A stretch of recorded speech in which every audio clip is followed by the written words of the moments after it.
नमस्कार मित्रांनो, आज आहे आपला 54वा दिवस आणि एक बऱ्याच मोठ्या गॅप नंतर आपण आज आलो आहोत.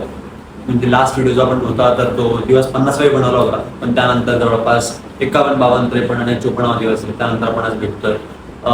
जेव्हा लास्ट टाइम आपण हिट केलं होतं तेव्हा बॅकचा दिवस होता. बॅक नंतर आपण जे आता सिंगल मसलला ट्रेन करतोय त्यानुसार बॅक नंतर एक दिवस झाला आपला शोल्डरसाठीचा, एक झाला बायसेप्ससाठी, ट्रायसेप्ससाठी आणि आजचा होता आपला रेस्ट डे. सो आज रविवार असल्यामुळे खूप चांगला रेस्ट डे आजचा पार पाडला. आज थोडा जे शेड्यूल होतं ते हेक्टिक जरी असलं तरी पण डाएटमध्ये मात्र कोणतीही कमतरता राहिली नाही. कंटिन्युअसली डाएट जो आहे तो कम्प्लीट फॉलो केलाय.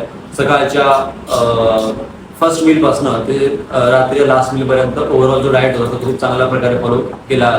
आणि जे मागच्या 3-4 दिवसामध्ये वर्कआउट झाले तर ते खूप जास्त एक पॉवरफुल असं वर्कआउट आपण म्हणू शकतो. कारण की जेव्हा आपण सिंगल मसलला ट्रेन करतोय तर तेव्हा एक पुरेसा वेळ मिळतोय प्रत्येक मसल ग्रुपच्या कोअर प्रपोर्शन पर्यंत हिट करण्यासाठी आणि या गोष्टीचा जास्त फायदा होतोय.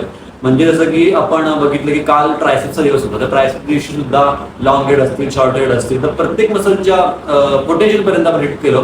कारण की जेव्हा आपण 2 मसल कंटिन्युअस हिट करतोय किंवा 2 मसल टार्गेट करतोय तर तेव्हा प्रत्येक मसलच्या कोअर पर्यंत जाणं आपल्याला पॉसिबल होत नाही.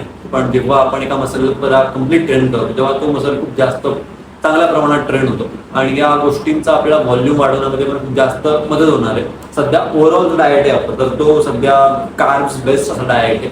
सो आपण कार्ब्सचं प्रमाण खूप जास्त सध्या वाढवलं आहे आणि प्रोटीन इंटेक पण सध्या खूप चांगला चालू आहे. म्हणजे ऑलमोस्ट 200 ग्रॅम्स प्रोटीन जो आहे सध्या आपला इंटेक चालू आहे आणि त्यामुळे मसल रिकव्हरी आणि त्यासोबत क्रिएटिनचं कन्झम्पशन या 2 गोष्टींमुळे खूप चांगल्या प्रमाणात आपल्याला पुढे याचे फायदे दिसून येणार आहेत आणि दिसून येत आहेत. ऍक्च्युली सध्या जे वेट आहे तर ते कॉन्स्टंट आहे, पण जी व्हॉल्यूम होती ती थोडीफार एक इन्क्रीज झाल्यासारखं मला आता मधनं फील होत आहे. त्यामुळे एक चांगली एक पॉझिटिव्ह अशी वाईब होती.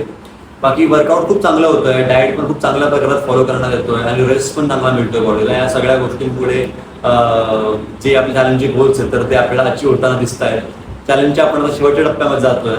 आज दिवस 54वा आहे, म्हणजे हे 6, 16 आणि 2, 18 शेवटचे 18 दिवस बाकी आहेत आपले. म्हणजेच जवळपास 2.5 आठवडे जे आहेत तर ते बाकी आहेत आपले.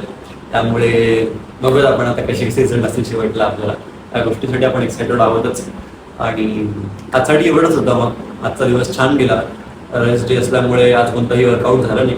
सो बॉडी आता तयार आहे उद्याच्या लेग डेसाठी आणि उद्या पुन्हा एक नवीन शेड्यूल आणि पुन्हा नवीन वर्कआउट आणि पुन्हा नवीन लेग डे.